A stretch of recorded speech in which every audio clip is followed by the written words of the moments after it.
And we're live. This is the Constitutional Roundtable here with your host, Andrew the Citizen 1776. And with me, as always, is Brady the War Hamster.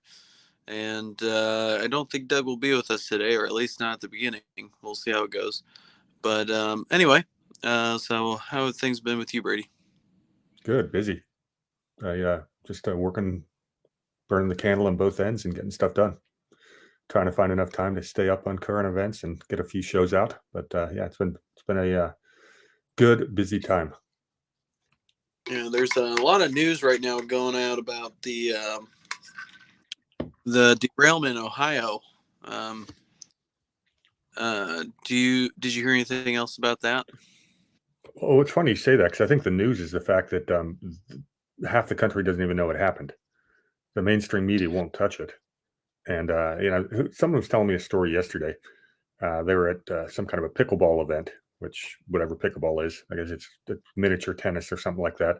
It's a big fad these days. They're talking to somebody who's usually pretty well informed, asking them about the Ohio, and this is like 2 days ago. They didn't even know the train had gone off the rail. They knew nothing about the toxic smoke or the pollution and stuff like that. So half the country doesn't even know what happened, which is pretty amazing. These people that claim to be environmentalists. Yeah, that's really interesting because they burned off hundreds of thousands of pounds of vinyl chloride, which when burned turns into nitric acid, Uh, I think. yeah, they believe it is nitric acid. Yeah, and So there's a few what's other there's a few other waste products as well. There's nothing good about this. yeah. So they polluted the air, they're polluting the water, they're polluting everything, and the EPA or one of the hazmat guys was like, we basically nuked a town just to reopen a railway. And I Exactly. think that's a key word because it's, to me, you would not use nuked unless you're referring to a weapon. And I wonder if that derailment was weaponized. Well, they saw the footage. They showed that about 20 miles back, there was like sparks coming out of some of the wheels about halfway down the train, and then it passed a sensor that's supposed to sense heat on the wheels to detect danger, and apparently that didn't send a signal, so that didn't work. And the next sensor it got right before it derailed did show it was sparked, but it was too late to do anything. But if there's any kind of sabotage on the train, I think something was done to the wheels. Otherwise, it was just bad maintenance. It's one of the two. Um, there's been other, they've shown a bunch of other train derailments around the country. Apparently, Yeah. There's about 1,100 average train derailments a year. So this may not be an epidemic. Who knows? With all the other, plants being burned and stuff like that, is there sabotage going on? Yeah, maybe. Yeah, who's doing it? I don't know. We got an open border. Could be them. Got Antifa. There's all kinds of culprits, but nobody's going to investigate. That's for sure. Well, I would be on the hunch that maybe it's um, a certain governing body. The reason why I say that is because there's a lot of other things that's not broadcast on the news that people find interesting, like the fact that there's random fires at a bunch of farms. Yeah, yeah, same thing. You had farms burning. You got food processing plants. So it was last year I had the statistics and I looked it up.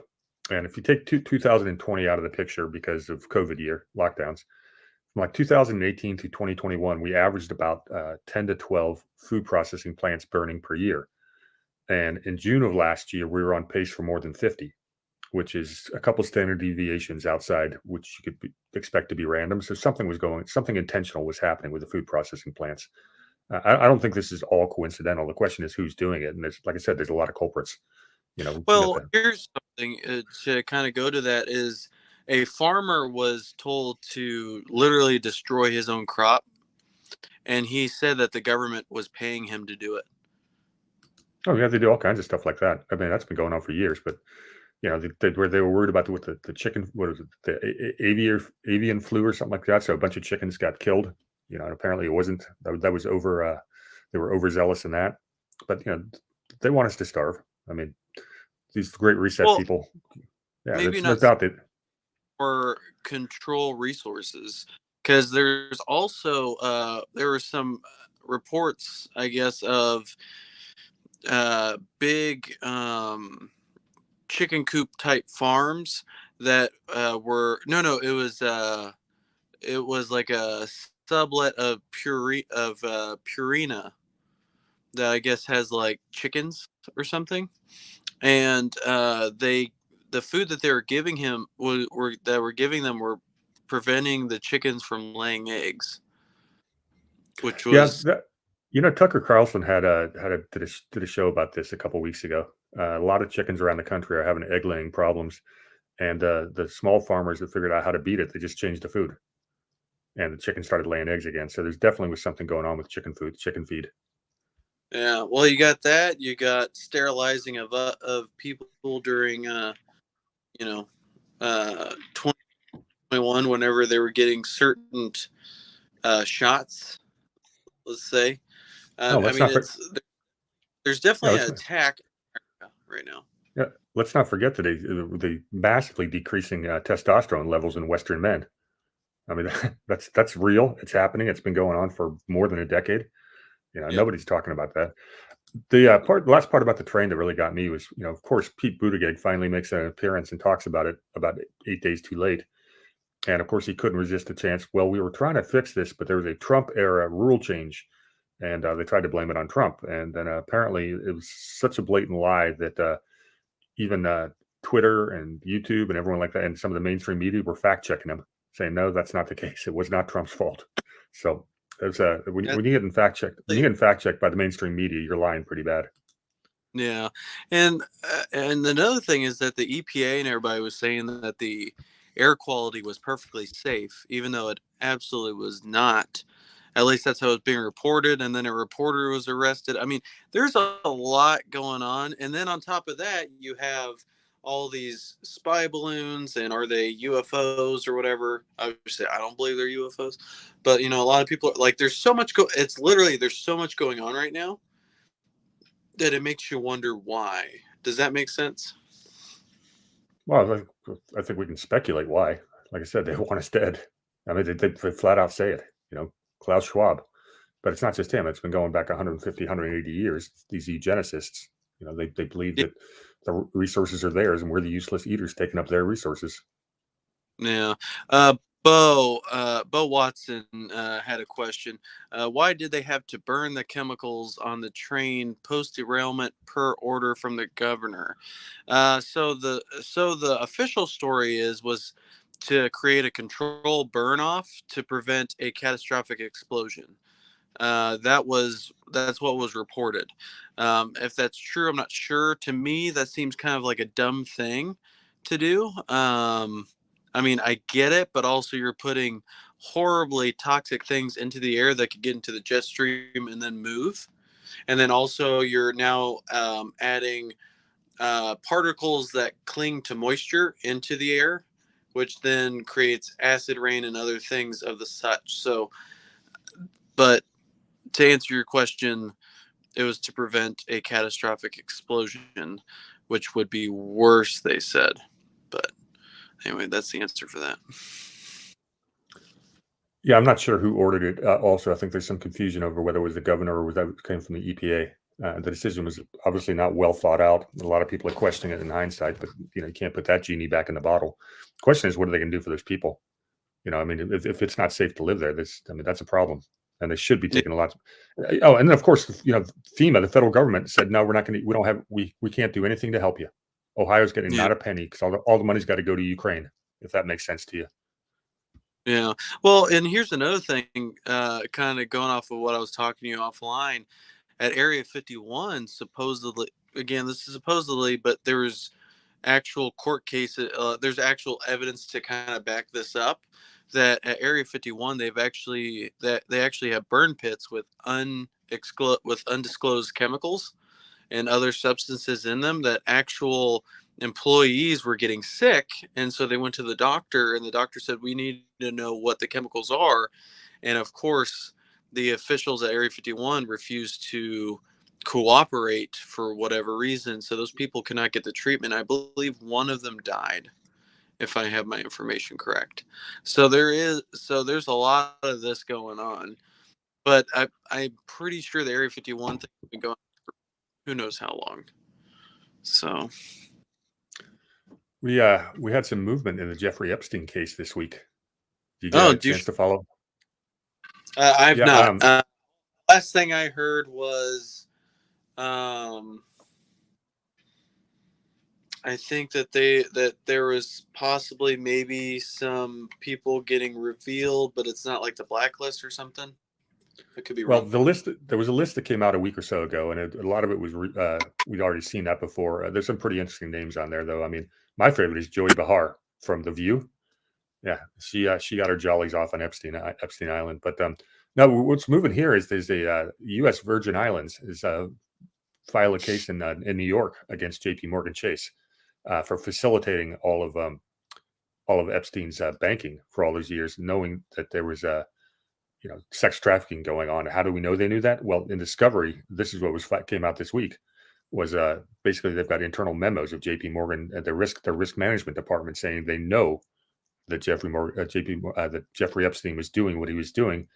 And there's let me pull this guy's name up. This guy was a very high-ranking banker at J.P. Morgan. Ended up running Barclays, became the CEO there before they fired him in 2021 for his Epstein connections. And he was all over this stuff. What is this guy's name? I should have this on this sheet. Anyways, the filing in court is in New York it's worth the read. I paid a couple bucks to download it from Pacer, and it's a fun one. This one isn't going to get swept under the rug. J.P. Morgan they filed a motion to dismiss. This filing was the lawyers for U.S. Virgin Islands. Their rebuttal to why it shouldn't be dismissed, and it reads like it's a pretty damning report. There's a smoking gun evidence all over the place. Yeah, but still, here we have this. The greatest, probably the most massive sex trafficking ring in political favor and racket in history, and the only person doing any jail time is Ghislaine Maxwell. All these other high-ranking people that were involved, their names keep getting kept out of the press, and there's no prosecution. So it's an issue. Everyone's aware of it. It should be bipartisan, and it should be nonpartisan. But for whatever reason, the powers that be are doing everything they can to try to keep this one quiet. That's why this case is such a big deal, because it's going forward, and I don't think there's anything they can do to stop it. Maybe that's why we're getting a lot of visits from random balloons and train derailments. Well, you heard about I mean, you know about the second balloon they shot down. What it turned out to be, right? Yeah, some hobbyist balloons. So we spent $800 million or $800,000 per or for the two missiles to shoot it down, and it wasn't even. It was like a $25 balloon. Yeah, it's worse than the money spent. Don't forget the jet fuel to get up there and back. But it's worse than that. Here you have Biden totally embarrassed because they let a Chinese spy balloon traverse the entire United States and check out all our military before shooting it down over the ocean after it was done. So then they decide, okay, we got to show how tough we are. They start shooting down everything that moves. Well, I mean, we're just lucky that we don't even know yet whether they shot down any innocent people or not. But I mean, this is just absolutely ridiculous. Well, it all comes back to my thing. All right, here's my stance. We have the most advanced military in the world. Maybe. As of right now, we have some of the most advanced technology that we probably don't even know of yet. I mean, like, we are very capable to easily shoot down a stupid spy balloon, but yet it goes completely across the whole United States, and no one had a chance at it. I say it was let that happen on purpose. I could easily blame incompetence on this one. I mean, these people don't know how to make decisions. If it doesn't have to do with gender identity or equity, they don't have any way of, that's how they determine everything. They don't have any decision making process. The scary part about this, and we should seriously be concerned, because if China were to attack us, they're not going to invade. You're not going to invade the United States of America in a normal using normal military tactics like everyone has done in the past. There's 100 Warfare. million armed. There's 100 million armed Americans. It's not a very easy place to invade, so you have to do it differently. But tell you what, you get one of these balloons up there who sets off an EMP pulse, and they've done this. We tried this with setting off thermonuclear blasts 80,000 feet up, and the higher you go, the more damage it does. They could take out the entire power grid of the United States, and it would be months and months before we got up and running. There's a book called, I think it's 60 Seconds After, about an EMP pulse hits America and what happens. and it is basically it is Armageddon. Is It's one of the most dystopian books you'll ever read, and it's based on some pretty real scenarios. Yeah, but wasn't it like, I think I might have heard that one. Isn't it like it's a fiction, but it's based off of actual, like you said, like science, and like it's actually possible? Does Yeah, that well, make both sense? the Or am yeah, okay? yeah, the science behind it is sound. An EMP pulse would do that. The guy did his homework when he wrote the book. Yeah, Um, so both the United States and Russia have tested setting off thermonuclear blasts up into the atmosphere, and they had to stop doing it because it was shutting off the power outside the island we did it off, and Russia had the same problem up in Siberia. yeah, So they know what the effects of an EMP pulse are. It has been tested, and China's easily got the capability of doing that.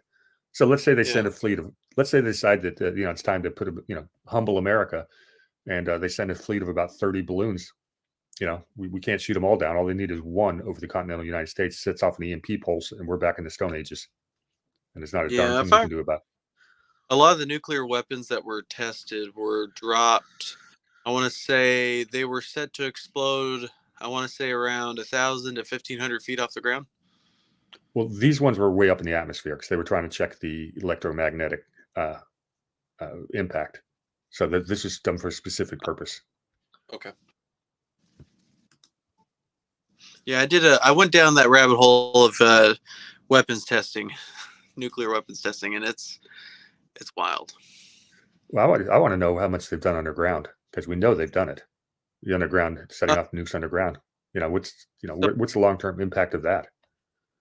yeah, so I want to say, so after they signed the treaty, forgive me, I don't have my notes with me right now. I'm actually charging my iPad so I can get to them. But the United States, I want to say, has done anywhere. I don't remember if it was combined with Russia or by themselves, around 800 nuclear tests total. Jeez. A few hundred done at the Bikini Atoll, which decimated the area. A few were done at the test site, which is not Area 51. Area 51 is adjacent to the test site. The actual Nevada test site is not Area 51. Yeah, For those, Area 51's New Mexico. no, Area Is 51 is in Nevada. It's just outside the test range. So the test range God. is Area 15, Area 21. Area 51 is outside the actual testing perimeter, because the at the test range, they test anything from nuclear weapons to chemical weapons to. There's another site in Utah that people thought was the new Area 51. They did a lot of chemical testing there, for like nerve gas, a bunch of stuff. Yeah, But I was just reading the U.S. government owns something like 80% of the state of Nevada. yeah, it's And a it's more. huge, especially after Which the Bob Lazar incident, they gained some more ground from that. which Um, which by the way is unconstitutional. The government doesn't have a right to be owning land like that. They never had that ability. In fact, Jefferson really struggled with the Louisiana Purchase, and they didn't keep that land. But yeah, Teddy Roosevelt decided to throw that out the window. yeah, but yeah. So I want to say it was like something like 800 tests, and then there's a few hundred that were done at the test site. Um, and then there's a few done after the treaty that was signed, where they could no longer test in the atmosphere or underwater, that they had to do underground, which they were doing up until 91, something like that, 95 maybe. And then they quit doing that. But their their their explanation for doing ground tests kind of went from warfare to a new way of making quarries. So hey, we'll use a nuclear bomb underground, and that will be able to dig holes faster for mining. That was their big explanation later on after a while. So, but that's like me spitballing all this information. Which this is verified. You could actually read this. Like, this is documented. So you could actually go look it up yourself and find all that information. Which apparently you did. Correct. Yeah. And then there's also tons of testing on people without their knowing. That's documented. There's actually an investigative reporter that wrote a book about it. I don't remember the name of the book offhand, but there was like tons of testing. Basically, Dr. Oppenheimer authorized the experimentation of injecting humans with plutonium to see what the effects would be. Actually, here in Nashville at Vanderbilt, back in the 40s and 50s, about 300 something pregnant women were injected with plutonium. Babies died, they got sick. I mean, it was a horrible experience. Other people throughout the country were basically given these things. There was a school in Massachusetts, I want to say, that was a school for a bunch of special needs children, and they put plutonium in their oatmeal and spoon fed them plutonium, Well, of and the course they did. parents Why didn't. wouldn't you? Yeah, of course he did. These And people are evil. all, yeah, and Clinton, I guess, brought this up back in the 90s and like try to expose it, as it were, but we all know about Clinton. So, We but, know a lot about Clinton. but yeah, this stuff We is know. so. Yeah, I'm going to look forward to Bill Clinton getting, I mean, absolutely scorched. That's what I'm looking for. Destroyed over this Epstein stuff because he was at the heart of it. I mean, he was flying out to Epstein Island all the time. Yeah. Um, I was just taking a look at looking around to see what the news was, and apparently there's a new poll out that shows Governor Ron DeSantis losing. It says he appears to be bleeding support for a hypothetical 2024 presidential campaign. So the poll about a month ago was Trump was up 48% to 28, and now Trump's up 46% to 23%. So Well, that makes sense. DeSantis, and Go ahead. that was that. Well, I was going to Well, say in a one-on-one matchup between Trump and DeSantis, Trump's ahead 56 to 44. yeah. Well, DeSantis said himself, he was like, "Why would I go run for governor? I was just gonna immediately stop and start campaigning to become president." That was his Well, yeah, way, I that's believe, saying, I'm yeah, not that's what going he's to do supposed to. it. Yeah, that's what he's supposed to say. Gavin Newsom said the same thing. Yet he's out there measuring drapes in the White House. Um, Yeah, there's DeSantis. people getting behind. There are people getting behind a DeSantis run, and these are some establishment Republican types, and even some Democrats are pushing this. So, will he do it? Not if he doesn't have a chance of winning, he won't, because he's still looking good for 28. I don't trust the guy. He gets great headlines, but I don't see a lot of follow through on some of this stuff. Disney got 98% of what they wanted from him, so Yeah. I, Well, so I call him. you're dealing with people that are, that are flawed. I mean, unfortunately, Disney brings a lot of people.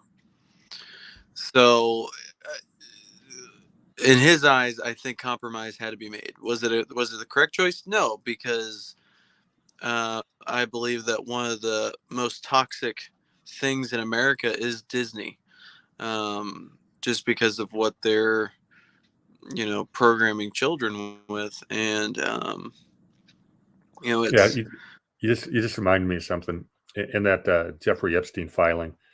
That one of the emails, an email exchange goes there, and the Barclays bank executive is emailing to Jeffrey Epstein, says that was fun, and Snow White was great, and Epstein goes, great. Which character do you want next?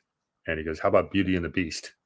So apparently Epstein's dressing up these young girls as Disney characters, and this old guy's getting his freak on. So yeah, thing. that's Disney for you, or It's a that's sick Epstein world. for you. Yeah. Um. Oh, I was going to tell you As, one more thing about this DeSantis is yeah, he was one of like 5 GOP members in 2014 that actually supported the coup in Ukraine in 2014 and giving them weapons at the time. So DeSantis was a pro-Ukraine guy back in 2014, which is probably not going to, from a foreign policy standpoint, is probably not going to do too well in a head-to-head debate with Trump, who's been trying to negotiate peace. yeah. And I just want to say for the record, watching this, the reason why I sound very monotone and like unenthusiastic or like not very expressive of emotion is because I'm exhausted. I just moved. I still have to take care of a bunch of stuff. Like I've been running nonstop since I moved to the new state that I'm in. So I'm wore out. It's But all right. Only a couple more months, you'll be back to normal. And the reason I sound all monotone is because I always sound like this. So there you go. yeah, Maybe that's I'm all right. contagious. And the reason I'm wiping my eyes, I got an eye infection, and it's just constantly tearing up. It's been going on for a couple of weeks. It's driving me nuts, but it is getting better. I should be able to see normally soon. And my vision plan kicks in with my new company next month, so I finally get my eyes fixed. There you go. Are you gonna get the LASIK or whatever? Or I have no idea what they're going to do. I just want to get rid of glasses. I'm tired of wearing these things. You know, yeah, I'd, my I'd like to wife be able got to the read. yeah, my wife got the LASIK, and that was money well spent. It was like $3,700. Yeah, a buddy of mine did that a few years ago, and he's been singing its praises ever since. He went from blind as a bat to eagle eye. So it was Yeah, probably worth it. Yeah, I'll do whatever it yeah. takes. I want to be able to see again. So I got a bit of a problem though. I can't do contacts because scuba diving contacts they get lost all the time. And they do Mm-hmm. have masks. They do have prescription masks where the top half is prescription and the bottom half isn't. So you can actually have prescription a diving mask. So I may Like by check that out. Yeah, it's something like that. Um, I'll have to. I've never tried it, but that may be a solution for me, so I can get away without contacts. But we'll see what happens. sure. I just started losing my eyesight about 5-6 years ago. So I just spent too much time on a computer and I can't read anymore without glasses. Yeah. Well, we spent the first half of the show being good and talking about the current news and stuff like that. I guess let's hear from the chat. But do y'all want us to get a little deeper down a rabbit hole? Come on, I see there's 5 of you. I see you Well, right now. I don't know if any of them saw my presentation last night, but I did Doug was out of town, so I led the Constitution class, and I did an hour presentation about the history of the CIA. And hey, That's conservative cowboy, yeah, George Soros did endorse. Well, he sort of endorsed DeSantis. Um, Technically, he didn't endorse him, but yeah, he did. Go ahead. what Oh, I did that's not see funny, anything. Devil Dog. Ha ha ha ha. Good one. Um, the you know what he's saying there, don't you? No. You play with your monkey too much, you'll go blind. That's what that used to be what dads told their kids to keep them from jerking off. Oh, yeah. Okay. I think I've heard that somewhere. I did not know that George Soros, in a roundabout way, endorsed DeSantis. That's concerning. Well, he didn't necessarily endorse him, but he said some positive statements about DeSantis, and he said that Trump was losing his edge, that sort of stuff. But like how many Republican voters are going to actually listen to Soros, and what the heck is he? It wasn't really. It was a little bit out of context. I'm not going to say he, and if you say he endorsed it, someone's going to come back to you and give you the exact quote, and there was no endorsement. But yeah, I'm more concerned with the Americans that are behind DeSantis backing him. The money behind him is some dirty old establishment rhino money, and always has been. He's got a huge war chest for a guy who's not running for office. So there's that. So, what topic you want to cover? Because they're not really talking much, and Well, something fun for the next 30 minutes, especially since Doug's not here. Dad's out of town. yeah, we could just pull up some headlines and see where it goes. Okay. The interesting thing about this stuff going on in Ohio is, the EPA and FEMA are going to get called in front of the Republican House, and they're going to request the records of the communications that happened and the decision made to put out that fire. And we're going to find out if this Republican House actually has any teeth, because they got plenty of stuff to talk about. The odds are pretty good that Mayorkas is going to get impeached here pretty quickly. The Department of Homeland Security, for the open Mm-hmm. border. And that's what I was going to say. We talked about the open border and all these fires and all this sabotage going on. Mm-hmm. There's reports that Chinese nationals are coming over. We have no idea who's been coming over this border, but there are a lot of countries out there that do not have America's best interest at heart. And they could have been sending operatives over here for all of the last 2 years and sabotage teams. And that would not surprise me at all if that ended up being the case, that these are, foreign plants sent here. Well, I'll tell you Yeah. this: if you want to find Chinese spies, are just find Swalwell. Mr. Farts a lot. Do you know, what is that? That guy's district's up in Northern California, but he well, that's a bit. We did have one bit of good news. Is Katie Porter and Adam Schiff have both announced that they were going to take run for Dianne Feinstein's seat in 2024, and then Feinstein finally announced that she was going to resign or not run again. So they actually beat her to the punch, which is bad form. But the cool thing about that is Katie Porter and Adam Schiff are going to primary each other. They're going to go at each other. One of them's going to win, one of them's going to lose. But either way, we got one of them out of Congress. So that's addition by subtraction. Yeah, And but didn't you add one to the Senate then? Because Feinstein's a well, senator, isn't she? sure. Feinstein's one of the worst senators. So whoever we put in there, it's not going to be any worse than her. And we I got rid never of two. ever a senator, but I'm pretty sure she was a senator. Who's that? Feinstein? Mm-hmm. Yeah, she's a senator. She's been in the Senate forever, probably longer than I've been alive. She's like 80. I mean, she's barely coherent. I mean, you think Joe Biden's bad. Feinstein can barely even function at this point. She should have Well, resigned years ago. speaking of that, someone on the news was talking about how one of the ladies wanting to run for president, what was her name? She was wanting to have cognitive tests for uh, politicians over the age of 70 or 75, something like that. Say that again? There I was don't think. there running, I think, wanting to run for president. I don't know when, or maybe she's like a hopeful or something like that. I don't remember her name, but she wanted to have a thing in place where, well, she wanted to have term limits for Congress,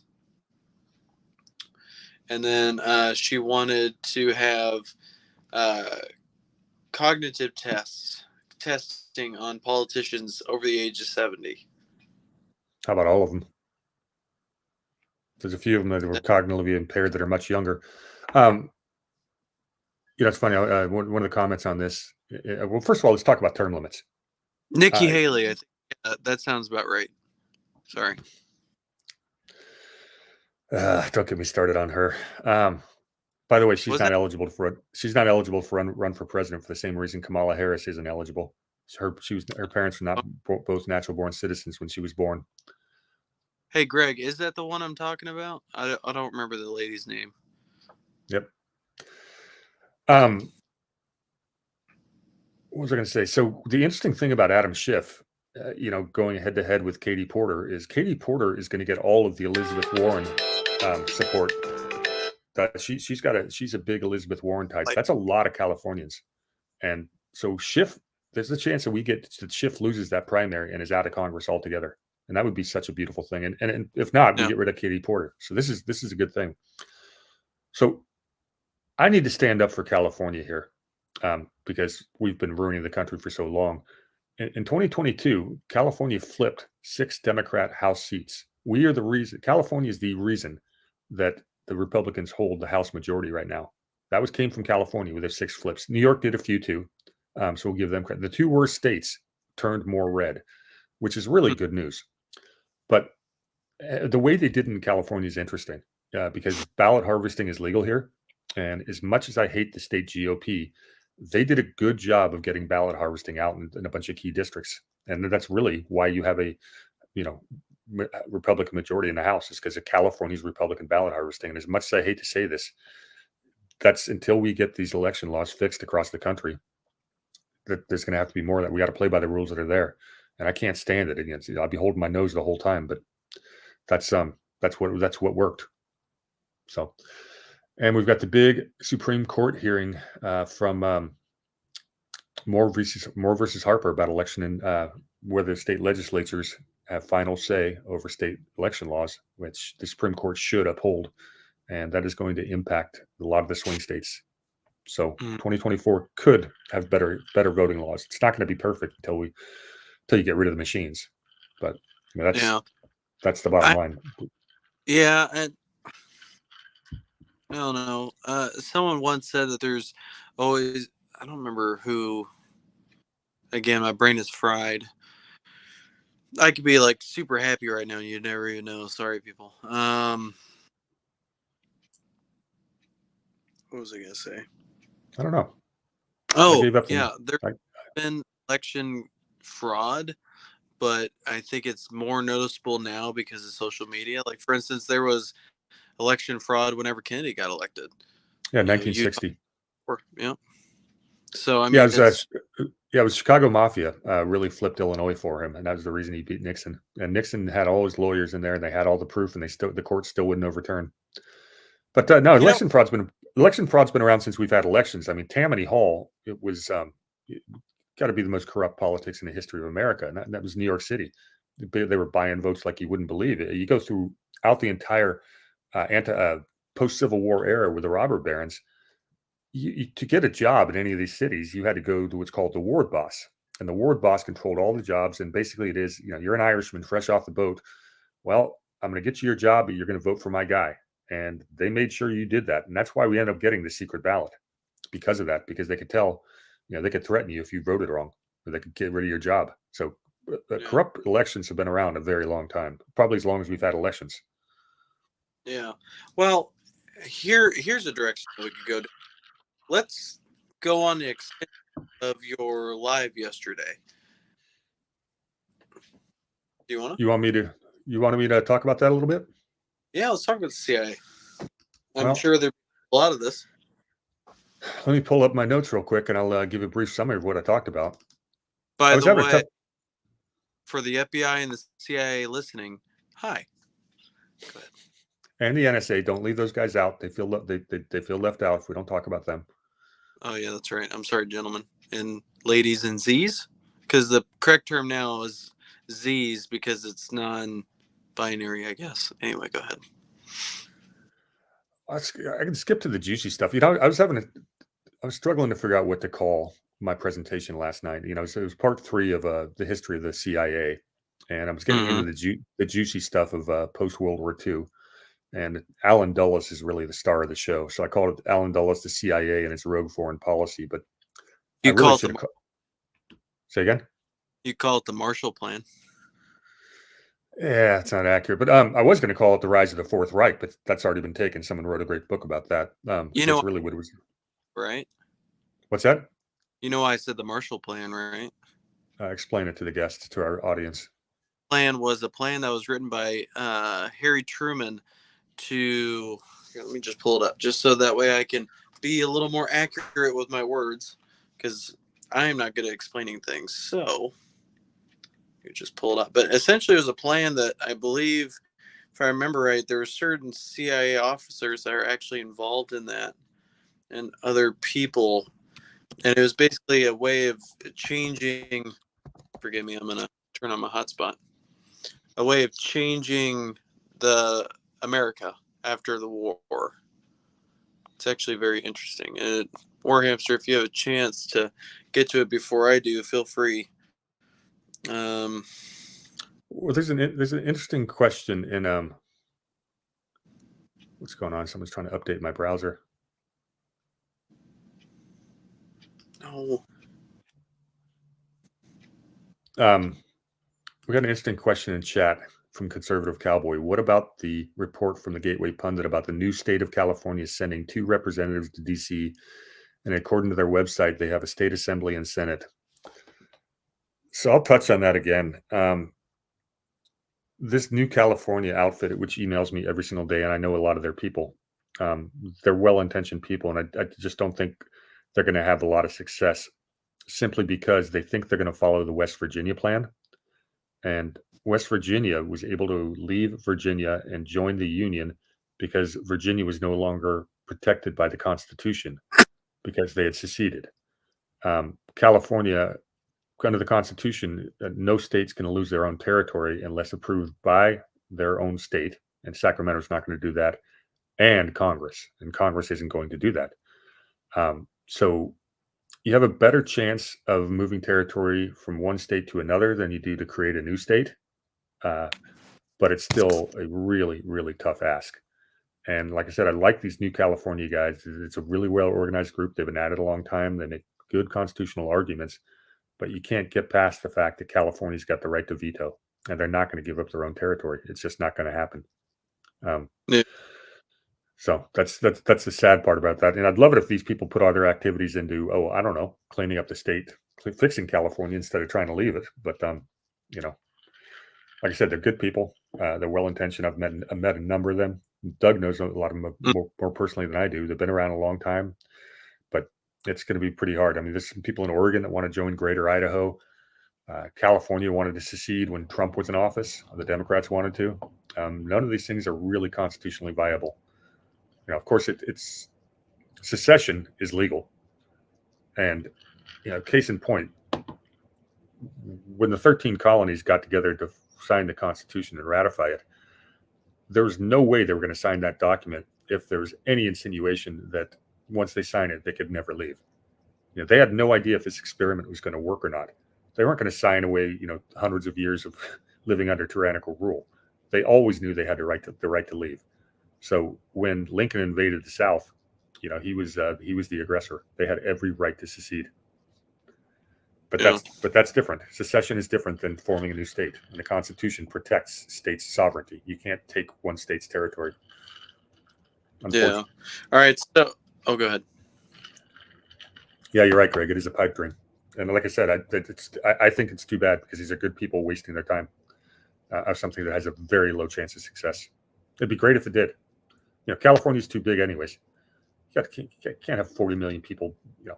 How's a governor actually be able to have the best interests of 40 million people at heart? They one of the amendments in the Bill of Rights that almost got passed. It's in fact the only one that never did, of the original 13 amendments that were put in the Bill of Rights. Basically suggested you'd only have one congressman for every 30,000 people, and now you've got congressmen representing hundreds of thousands, and it's state senator. Two state senators in California, each one represents 20 million people. It's ridiculous. That's not representative government. All right, where are you going? All right. So I'm going to read this from Wikipedia, which makes this more hilarious. But anyway, so the Marshall Plan, which was founded by Congressman Marshall, I believe it was either congressman or senator. Oh no, it was the U.S. Secretary of State. My bad. Anyway, it's basically the long title is an act to promote world peace and the general welfare, national interest, and foreign policy of the United States through economic, financial, and other measures necessary to maintain or to the maintenance of conditions abroad in which free institutions may survive and consist with the maintenance of the strength and stability of the United States, which even in Wikipedia says that there was a percentage of the funds went to funding for CIA fronts. Okay. So if I scroll down, we'll just do this. Okay. The Central Intelligence Agency received 5% of the Marshall Plan funds, about 685 million, spread over 6 years, which it would. Oh, sorry. Which it used to finance secret operations abroad through the Office of Policy Coordination.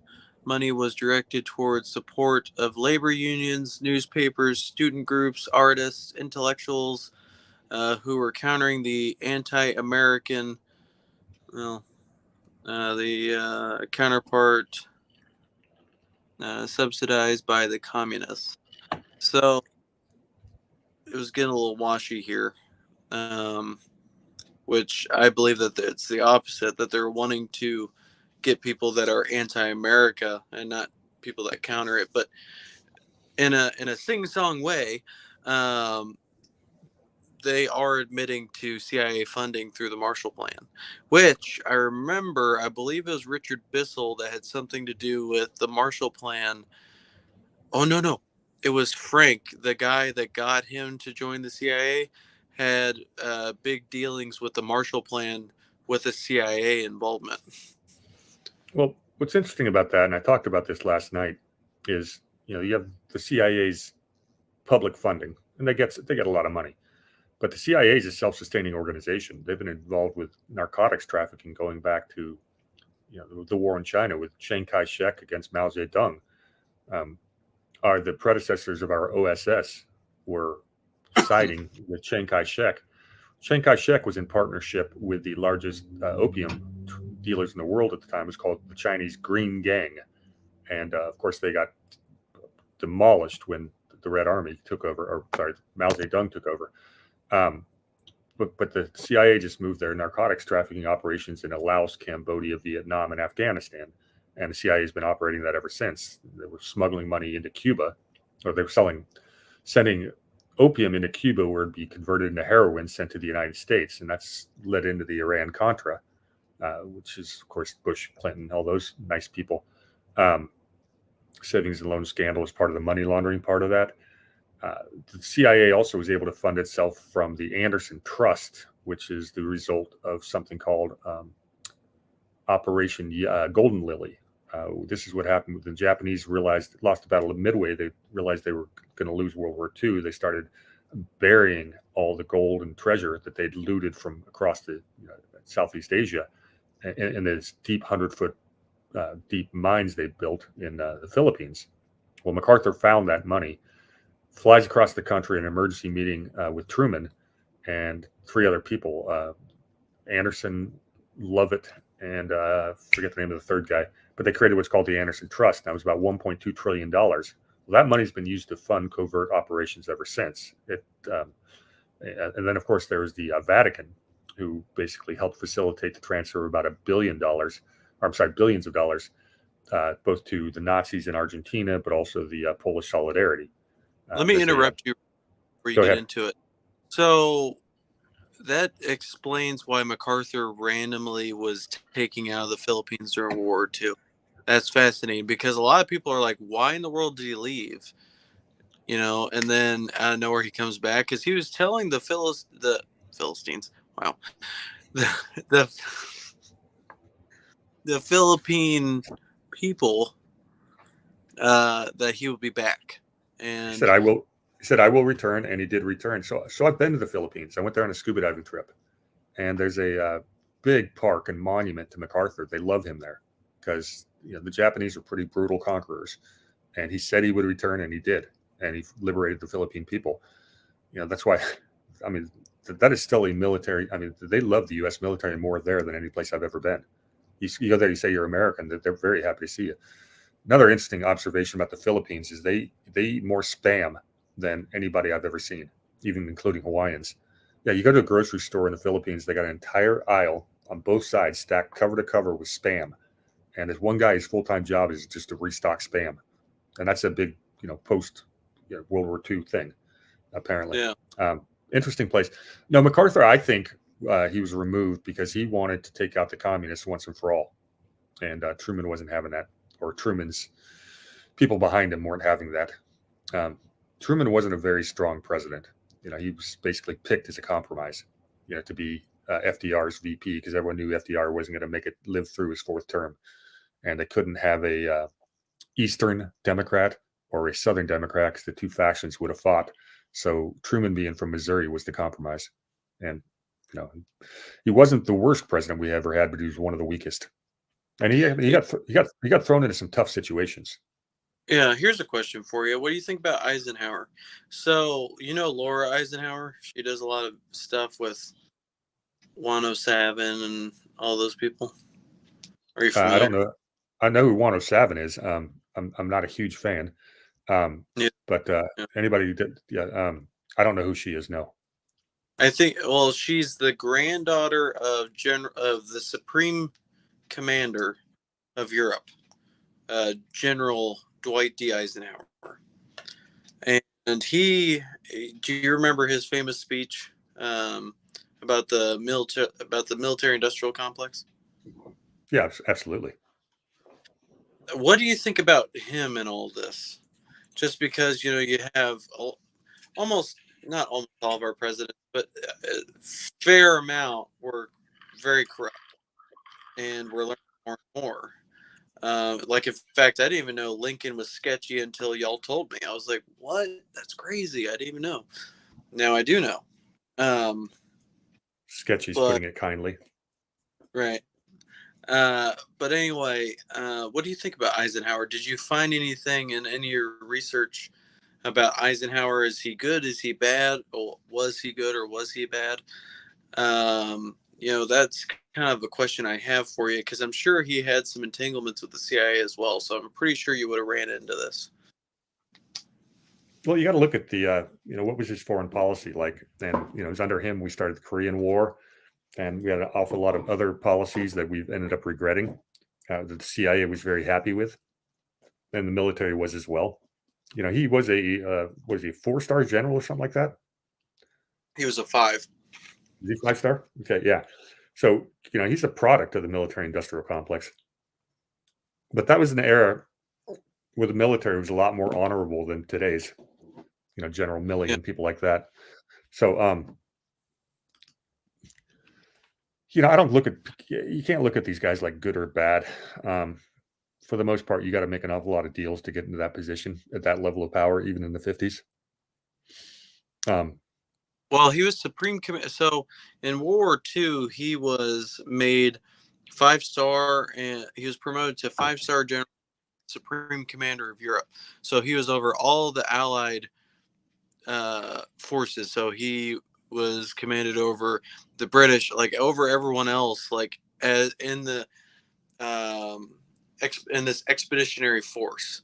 Now, on the other side, on the Pacific side, do you know who the Supreme Commander was? I'm sorry, for the Germans. No, on our other front. The Pacific. Yes, Yeah, that was MacArthur. Or yes. it wasn't until he So was replaced. right. So I just thought that was kind of interesting because you were talking about how MacArthur was kind of going against the grain. It made me think, because Eisenhower, I wasn't ever sure. I was like, because his speech on the military industrial complex, but then also, some other things that he's had that's kind of like, where is he as far as in that range of, someone we could actually, you know, um, Well, admire for his accomplishment no, or his, no, you he's a know, politician, and he's the guy. He's the guy. About his famous squabbles with Patton, right? If you watch, ro- yeah, the movie Patton, with it was named George C. Scott, I think the actor. It's such a great movie. Really talks about him and Ike. No, Eisenhower was he was a politician all the way. He was not a military general. He wasn't a Patton type guy. He's a guy who kissed the right asses to rise the ranks. That's who he was. This is but he was better than most, and he did win a war, and he ended up being president. It wasn't a when he was president, it was the 50s. It was the golden age. Now, was it because of anything he did? No. You had 15 million GIs coming home, getting married, using the GI Bill, starting businesses, starting families. It was a golden age of America. Of course, it was going to happen. It was the only country in the world that didn't get devastated by World War One and Two. Of course, we were going to be the industrial leaders. You couldn't have had a better setup for prosperity, and he managed to not blow it. But I look at his foreign policy and what the CIA was able to do in the 50s, and we toppled governments all over South America to Europe, you name it. That was going on, but these people were fighting the Cold War, and they were so vehemently anti-communist. He was president during the McCarthy hearings, and that didn't turn out the way it should have, and they weren't run the way they should have been. And Greg points out, as you said, that he did warn us about the military-industrial complex. Yeah, but he was part of that complex, so he knew what he was talking about. Maybe he's worried. Maybe he was, really telling us that it was the corporations to watch out for. They were going to take over the military, and maybe he was a military guy at heart. He cared more about the military than he did about, the corporations. I don't know. Yeah, I haven't read his biography. I would just say he was right. His warning was correct because look at all the wars we've been in for no reason. would you say he'd be a whistleblower then at that point? I don't know if you call him whistleblower when you're the president of the United States. You got a pretty big platform. It's a little different than Right. whistleblowing, but He's revealing. I think that's where a lot of the revealing of stuff really started. Because Kennedy was going to reveal some stuff, and then I think a week later he died. Well, you but heard, it's like, yeah, yeah. I personally think the reason Kennedy was assassinated is because he fired Allen Dulles, and he was going to break up the CIA, scatter it in 1,000 pieces, and scatter it to the winds. Yeah, I think that's exactly why. hmm. I think Greg or the cowboy or uh, someone said something about like Trump. Oh, it was a conservative cowboy. Breaking. Did you see that one? Just moments after Donald Trump announced he was going to take a trip to East Palestine, FEMA reversed their decision and will finally send federal aid. Coincidence? No, there are no coincidences. That's what Steve Bannon says. No, that may have been a masterful play by Trump. We'll see exactly what FEMA does, but where were you 10 days ago, FEMA? It's day late, Yeah, dollar I remember short. But playing it nonchalant. Biden was going to send any aid or nothing. Like, oh, you know, you're fine. What are you worried about? You know, someone pointed out a meme where they created a meme where it was the Simpsons show from like 1990 where they were trying where Marge was trying to get Mr. What's his face to eat yeah, the safe fish. yeah, you eat the fish. Yeah, you drink the water in Ohio. Tell us the water's safe. Okay, come drink it. Show us it's safe. Yeah, Yeah, I saw that one. I saw that one today too. That was good. Um, God, it still it's amazes me that half the country doesn't even know that Ohio disaster happened. It's amazing how the media just completely ignores some stories. well, And it's this because one they're didn't. Yeah, this did not need to be a partisan issue if it was just a disaster. yeah, Why is it? So I'm blaming it on incompetence, and then they start trying to cover their tracks. And I don't know. Pete Buttigieg is dead man walking. That guy has no political future. They have to realize that at this point. I mean, yeah, he's done zero. Yeah, his way when he finally makes an announcement about the Ohio train derailment, he starts talking about all the great diversity they're promoting in the Department of Transportation, and that's not that ain't going to cut it there, Pete. This diversity and equity stuff is not a winning message anymore, or never was. But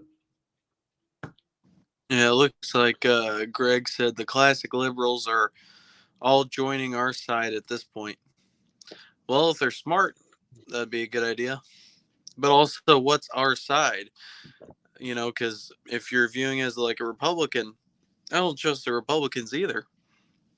The way how we have to look at things is through the lens of first off morality. You know, it's sorry, my brain just farted again.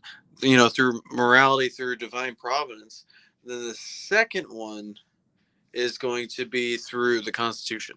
So the way I always tell people, as far as the books of the things of authority that we have to go by, as far as ways to live,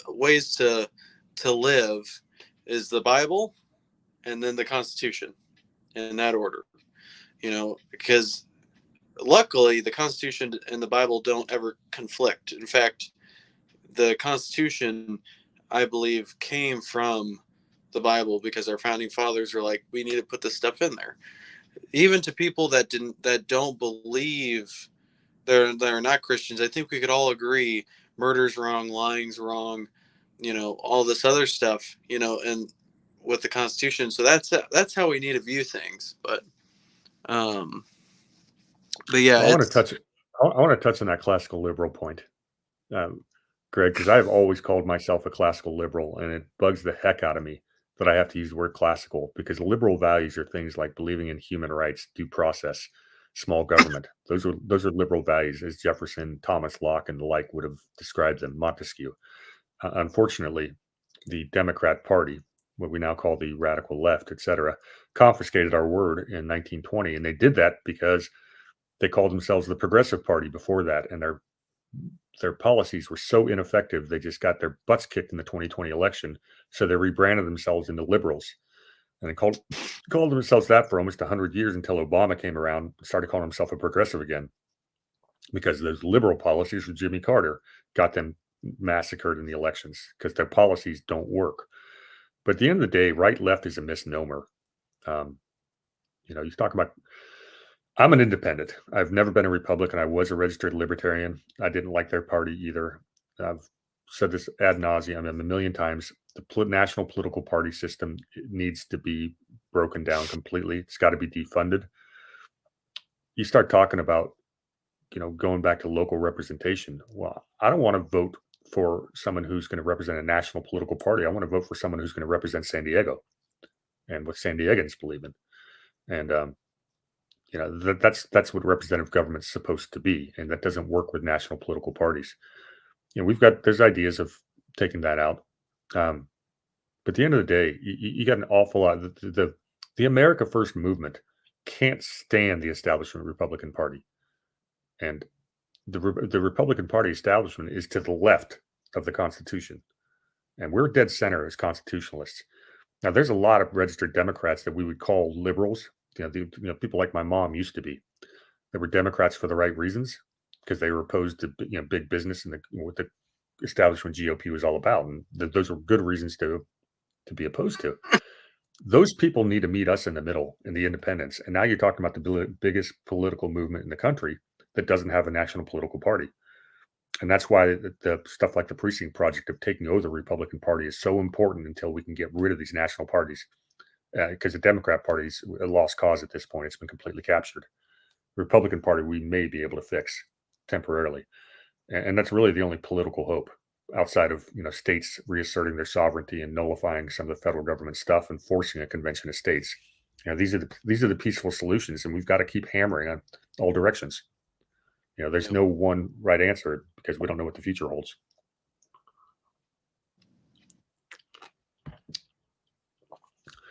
Anything else in the chat we want to address? I like that Aaron Brockovich comment. That's actually a lot of people have made that this week about Ohio. East Palestine. Oh, thanks to Greg's wife. I appreciate that. No, we get caught up in labels, political labels, way too much, and they're far worse. I think I got active on Twitter a few months ago, so I've been able to experience this more firsthand than I'm used to. But anybody who starts a tweet off with Republicans are or Democrats are is missing the point, because this is tribalism. This right versus left, this red versus blue, this black versus white. These are all distractions to keep us from looking up and seeing who really controls the country. And if you look at the national parties, if you look at the Republicans and the RNC and the GOP and so the DNC, they're funded by the exact same people for the most part. These people, and that's the reason we got the 17th Amendment. They wanted to consolidate power, make it easier to bribe people just in DC. So we have a capital city that's run by crooks, and they're dominating the will over the rest of us. And we need to decentralize everything. And that's the way it was supposed to be. That's what a federal republic is meant to be. We can have 50 different personalities instead of 2.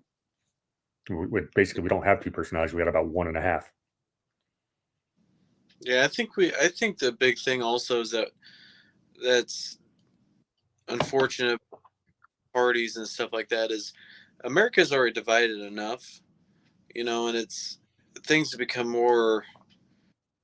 There's so much more tension these days, and it's really annoying. It's like, how about instead of these two parties bickering back and forth, or white versus black, or whatever, how about we all come together and go, what's good for America, like you were saying, because if you really think about it, all right, Doug has said this before, you have said this before, most of California is probably red, right? But it's those small little population centers that are blue, right? So, and if you look throughout the entire country, most people are in the middle. Generally, all they want to do is they want to go to work, come home, take care of their family, go boating on the weekends, and just live a normal life, right? Not ever, I mean, it's not as polarizing as people's making it out to be. Like on the news today, I saw something about this black guy wanted to honor his ancestors with a Rashiki, whatever those things are called. This was in the Tennessee state legislature. And, they had him taken off. It's like, why do we even have to do this, right? Like, for instance, one of the guys I work with, he's a black gentleman. I'm a white dude, right? I I said something. He was like, "It's because I'm black," and I was like, "Yes." And then we laughed about it. And then guess what happened? We high fived or whatever, and then he went on with his day, and I went on with my day, and we didn't fight. There wasn't a problem.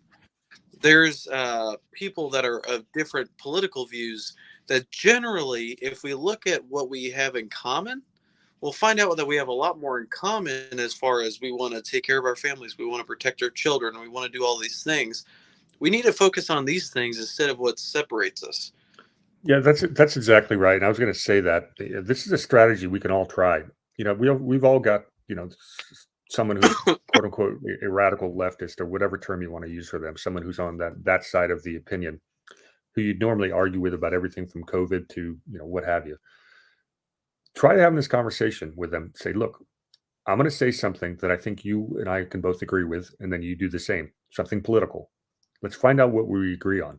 And you'd be amazed at how well the conversation goes. I've done this in real life a number of times. And people go, wait a minute, I thought you were this right wing crazy MAGA guy. I go, no, no, I'm not. I'm an independent who wants small government and wants the government out of our lives so we can all live in peace. I believe in the Constitution. And here's why.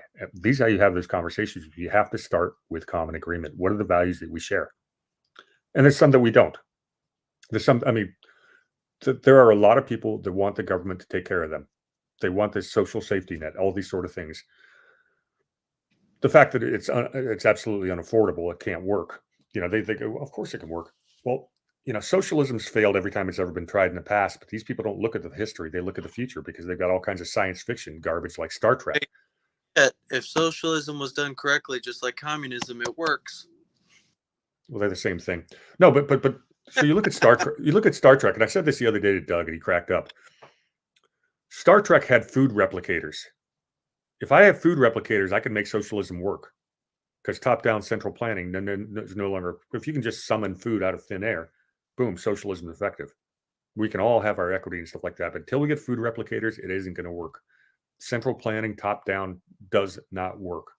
Things have to be paid for, and again, the right versus left scale has nothing to do with fascism versus communism. Those are all way over on the left. The real scale is far right is anarchy, far left is 100% totalitarianism. We want to be as close to anarchy as we can without the pitfalls of anarchy. We've tried that with the Articles of Confederation. It was not quite enough government because we couldn't maintain order. That's the whole purpose of a government, or it should be. Definition of government: a monopoly on force in any given geographic area. So you want to minimize that force. And that's why we have the Second Amendment, to keep the government, from ever getting out of control. It has nothing to do with hunting or self-defense. It's because they were afraid of a tyrannical government. That's it, period. But if you look at the sliding scale and say, I want as little government as at all possible and still maintain order, you will always default to the Constitution. And every form of government we have today is to the left of that. That's my right-left scale. Yeah.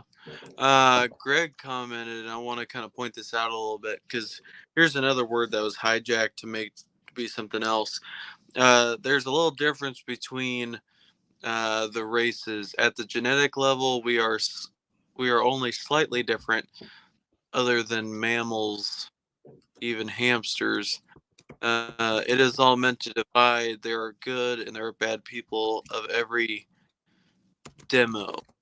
What is demo? Anyway, race actually. Demographic. So, oh, okay. So I want to point this out. There's only one race, the human race, and then there are different cultures within that race. So I wanted to clarify that for one. Two, we are all made by God. So that is something that we all have in common. We all come from his first creation, Adam, right? That's biblical, that's documented, that's verified, right? And then throughout the years, because here's the really neat thing about genetics I'm about to explain to people. You could have two white people and have a black baby. You could have two black people and have a white baby. But how can that be? This person's black, this. Oops, your volume cut. But it's genetics is an interesting thing. Like for instance with Noah's Ark. people think, well, how do you get all those animals in that boat? You only need two dogs to start a whole different to have a bunch of different species. So you have one race, the dog species, the different variants, right? Same thing with humans. We came from Adam, and from Adam, we because depending on where people went and what their environments were, some had darker skin complexion, some had lighter, some had these features, some had these features. It's all relative. It's all basically we are all the same. All right, we all have the same blood.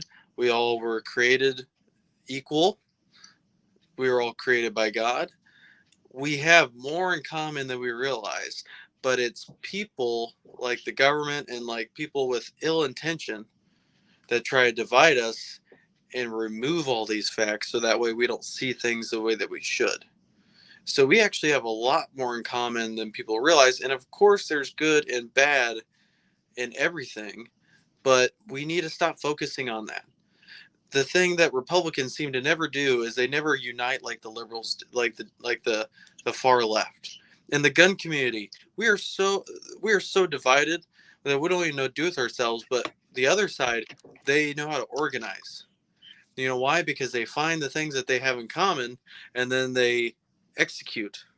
We fail to execute because we fail to plan to execute that plan.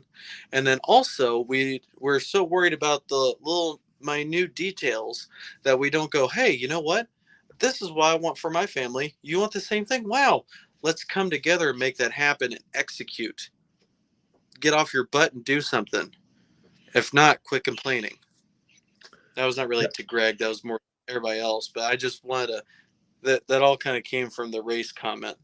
But I sorry, would I say got I would say that the modern Democratic Party engages in groupthink and marches in lockstep more because they've been assimilated into the Borg more so, whereas independent thinkers have a tendency to want the government out of their lives.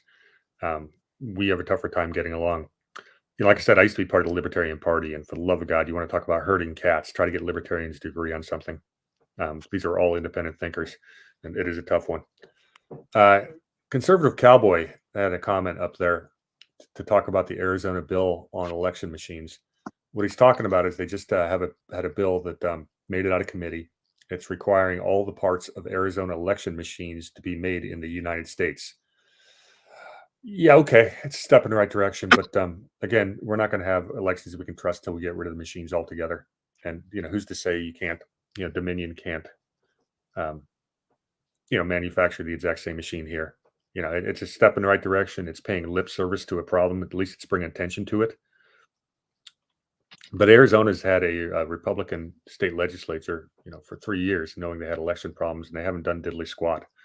So I don't have a whole lot of faith in what's actually going on there. We've been backstabbed by too many rhinos in that state before, and I know these people. They're my neighboring state, and their activists come out and help us, and we've gone out there and helped them. I speak to these people on the ground, and even Maricopa County. These are friends. Um, they got an uphill battle, but it's absolutely a red state. I mean, I don't know if you remember before the 2020 election, there was a Trump rally, car rally that was like hundreds of miles long, and yet somehow Biden, who can't even fill up a Volkswagen parking lot, uh, yeah, gets the vote. That's just I'm sorry. I don't want to get kicked off YouTube, so I'm not going to keep you on that down this thing. But no, at the end of the day, the machines have to go. Absolutely have to. I've had the pleasure of meeting in person a couple of times Dr. Douglas Frank, and he's probably one of the best election integrity guys out going for us right now. He's working his butt off, traveling around the country, and that's really his forte. That's really his takeaway: is we can clean the voter rolls. We can try to clean up the election system, and the voter rolls have to be cleaned. They're ridiculously corrupted because they're all run by a private company called ERIC, like in 44 states. ERIC, it's an acronym. That's got to get out of your state. As long as Eric's there, there's a problem. But it still doesn't matter if they have the machines, and that's what has to go. And yeah, it shouldn't be a tough ask. And perhaps some of these court cases that are going forward are going to expose just how bad the machines are. Now, speaking of which, Donald Trump got completely exonerated in Georgia. That just happened, yesterday or the day before? They were trying to go after him for interference with the election, trying to tell the Governor Kemp to, or was it Raffensperger or whatever, were trying to get him to change the votes. So, Andrew, your screen is blank. I don't know if you're hearing me or not, but I will try to continue to entertain in the meantime. Let's see. What else do we have here in the chat? Tracy, I hit the Twitter battlefield running. I was lurking on Twitter for years because there's about a dozen accounts that I follow, and a lot of them were to do with climate change and then Russiagate. Steve McIntyre, Climate Audit is the main one. But I was following these guys for years without ever participating. And Twitter changed something about a year and a half ago, a little over a year ago, where you couldn't like follow a thread unless you had an account. So I opened up the Warhamster account, had to go Warhamster 1776 because apparently there's another Warhamster somewhere in the world who took that Twitter handle. And I created the account and didn't actually start tweeting until I want to say about 3 months ago. After Elon bought it and started talking about free speech, figured I'd put it to the test. So I go on there, say my very simple, blunt statements. How I feel, the constitutionality, stuff I say about the Constitution. And I've made some good friends on there, some good people, and I haven't been kicked off yet. I don't know if I've been shadow banned or anything like that, but I'm up to a few hundred followers. I don't spend too much time on it, but I am going to continue to participate because it's good to unlike other social media sites where I usually spend my time or have lately. I used to spend a lot of time on leftist sites just agitating or trying to have conversation. They called me an agitator with me giving polite comments that disagreed with their groupthink. But Twitter's good because you're out, you get other opinions. You get diverse people trying to disagree with you, and some of their arguments are ridiculous. And I don't even engage with some of these people. I don't know how many of them are bots or not. But when someone says something, someone starts telling you we're a democracy. Well, I'm not even going to engage with that. I'll maybe make one comment. I go, really? At which point, how many times is the word democracy mentioned in the Constitution? None. I go, okay, are there any other founding documents where the word democracy is mentioned? No. Okay, so what point in our history do we go from a republic to a democracy? Well, they can't answer that. I go, so therefore we're not a democracy, but we act like one. The actual answer is the 17th Amendment almost turned us into a democracy, and that's scary. That thing needs to be repealed. What do you guys think? Is Andrew going to make it back? And Tracy makes a comment about the mRNA VAX, but I don't think we're allowed to talk about that still on YouTube, so I'm not going to go into detail on that. What other comments here? What else is going on in the world? I had something up here I was going to talk about. Oh yeah, Fox News is in a defamation lawsuit with Dominion Voting Systems, and during discovery, turns out that Dominion executive Eric Coomer knew its voting systems had major security issues, was hacked, and was riddled with bugs. This is in his own wording. And then he's trying to sue people who questioned their voting systems for defamation, even though he was defaming his own company himself. I don't think that lawsuit's going to go that well for them. And for whatever reason, all these lawsuits that Dominion put on everyone was for 1.6 billion. And I don't know why they picked that number, but they've got some very powerful lawyers on their side, and it's very expensive to fight against a defamation suit. And that's one of the ways our system's been corrupted is the moneyed interests, and the state itself will sue people, and you can't afford to defend yourself. And our legal system is a mess because of this. It's not a fair legal system. We should have all kinds of things like arbitration and speedy juries. That date in January, the sixth day, where a certain incident took place. That's literally, over 2 years ago, and some people are still waiting trial. That is not as quick and speedy trial that we're guaranteed under the Fourth Amendment. This is ridiculous. So, one of the big problems in our country, we have a legal. Our country's been taken over by a legal system, by the British legal system, which it was never supposed to do. That was never supposed to be what we were all about, and that's because the federal government got way too big, and they have too much influence over state affairs. Most of this stuff should have been handled in the states, and you wouldn't have, a lot of these issues. That's why I say decentralized is so important. Let's get back to state rights. The federal government needs to be put back in its cage. If it wasn't specifically enumerated as a federal government power, they don't have it. Um, the way I always try to describe it is all government power is like a pie. Okay.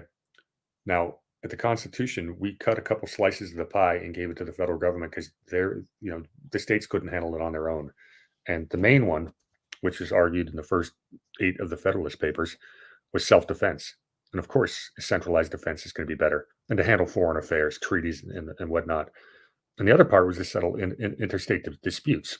And that's where the Commerce Clause came in, and they've bastardized that like you wouldn't believe, just like they've done with the necessary and proper stuff.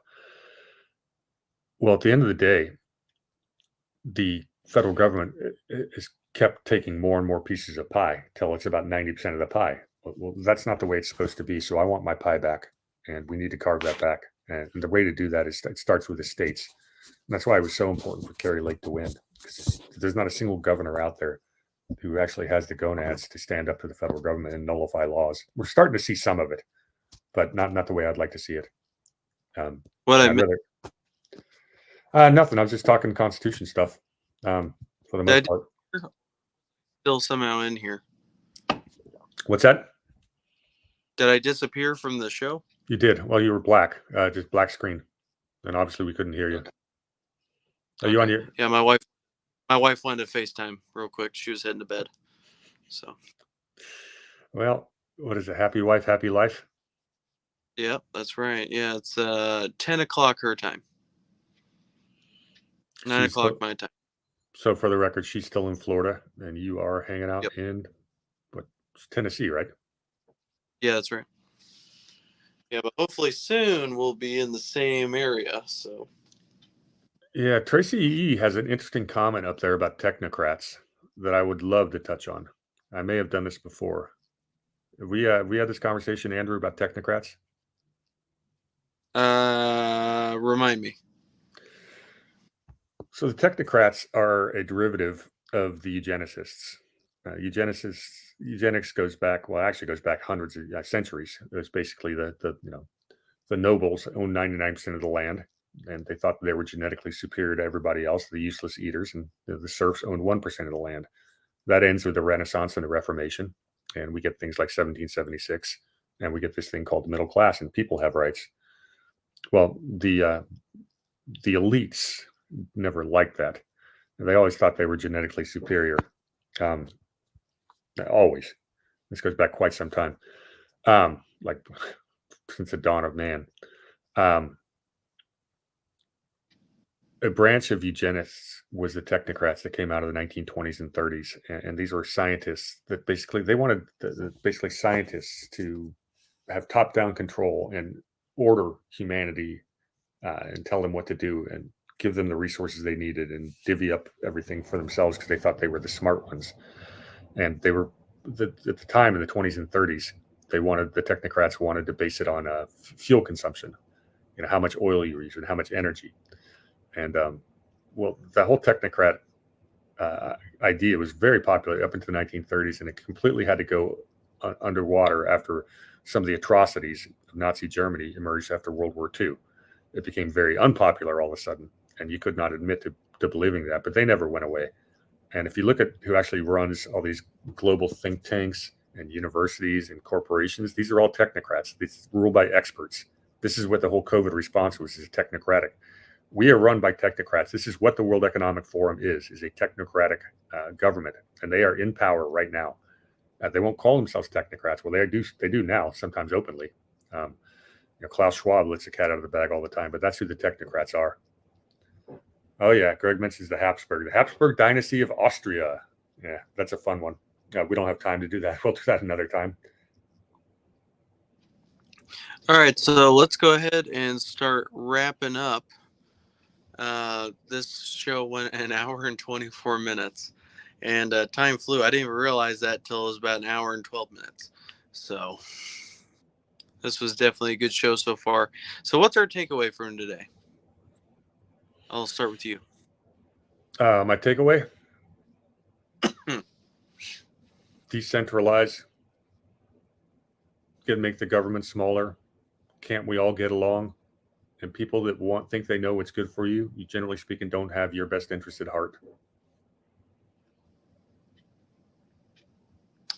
That's My all I got. takeaway, my takeaway would be, for the most part, a lot of what you just said, but we need to become a God-fearing country again. We need to start being more moral of people. We need to start protecting our children, protecting our families, because once the families fall apart, there goes the country. So, And my last takeaway is give me back my damn pie. That's right, government. It's my pie. I thought Tracy all might right. enjoy that. Do we have any slogans? Doug normally does those.